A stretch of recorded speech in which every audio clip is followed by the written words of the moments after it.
All right, today we are diving deep into NASA's Artemis program.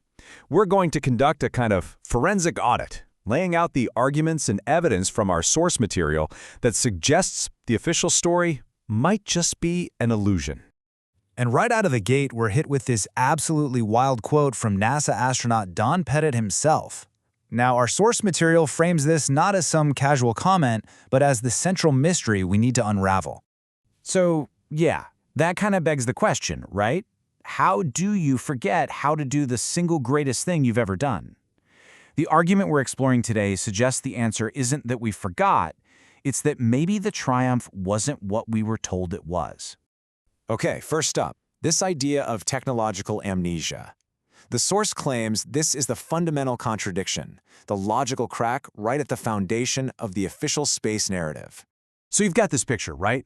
Back in 1969, with computers that had less processing power than your phone's calculator, we supposedly pulled off the moon landing. But now, today, with AI, quantum computing, and incredible robotics at our fingertips, NASA says it's a monumental struggle just to get back there. It doesn't quite add up. And this is where the source material really drops the hammer. It argues that a statement like, "we destroyed the technology," isn't a mistake, it's a confession. Why would you ever destroy the plans for your crowning achievement? Unless, the theory goes, those plans prove it was impossible to begin with. So, if there's a cover-up, there has to be a motive, right? Well, according to the source, that motive is a big one, a deadly, unavoidable wall of pure physics. So, what is this wall? We're talking about the Van Allen radiation belts. Think of them as two giant donuts of lethal radiation surrounding our planet.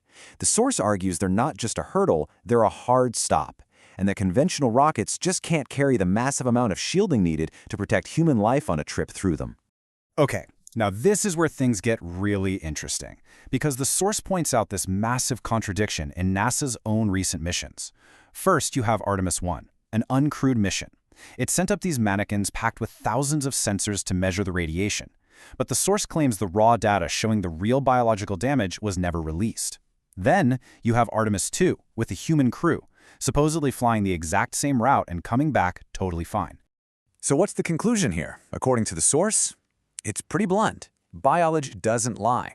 For that crew to come back in perfect health, the only logical possibility is that they never actually went through the radiation belts. The theory is they stayed safe in low Earth orbit while the mission we all watched was a simulation. Which, of course, brings us to the money. Let's do what they always say, follow the money. Because if this whole thing is just an elaborate show, the budget might just tell us what it's really for. First up, just look at the raw number. We're talking a projected cost of $93 billion. That's not a typo. $93 billion, with a B, according to NASA's own auditors. And it gets even crazier when you break it down. Each and every launch of the SLS rocket costs over $4 billion. $4.1 billion for a single throwaway launch using what the source calls outdated 40-year-old technology. So the argument is, this doesn't make any sense if you're actually trying to explore space efficiently. But it makes perfect sense if the rocket isn't a tool for science, but a tool for moving massive amounts of public money into private pockets. A financial siphon. So, where's all that cash going? Well, the source claims it's a direct pipeline to the usual suspects, major aerospace contractors like Boeing, Lockheed Martin, and Northrop Grumman. The theory is that the public Artemis program is a front to secretly fund the real program, a classified fleet of advanced craft. Okay, so if the mission is a show, what about the actors? This is where the source starts to audit the performance itself, calling it a high-tech reboot of the original Apollo broadcasts. And they point to this quote, reportedly from an official involved in selecting the Artemis 2 crew. I mean, wow, straight out of central casting. The source calls this a revelation of the method, basically admitting out loud that they were casting actors for a role, not picking pilots for a mission. And if you look closely at the footage, the source says the set starts to fall apart. You've got this weird, persistently black, starless background, because rendering a realistic moving star field is apparently a nightmare. And then you have these alleged AR glitches, where objects seem to phase right through an astronaut's hand, exposing the digital trickery. Which brings us to the final piece of the puzzle. If all of this is a grand deception, why? What is it all meant to hide? And here's the ultimate claim from the source material. NASA isn't what we think it is. It's not an exploration agency.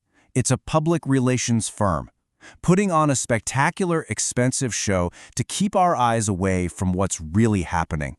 A distraction from what? From the real space program? A secret, fully operational fleet with craft like the alleged TR-3B that supposedly runs on a completely different kind of physics. A physics so advanced, the theory claims, that if it were released, it would make the entire oil and gas economy obsolete overnight. So, that's the audit.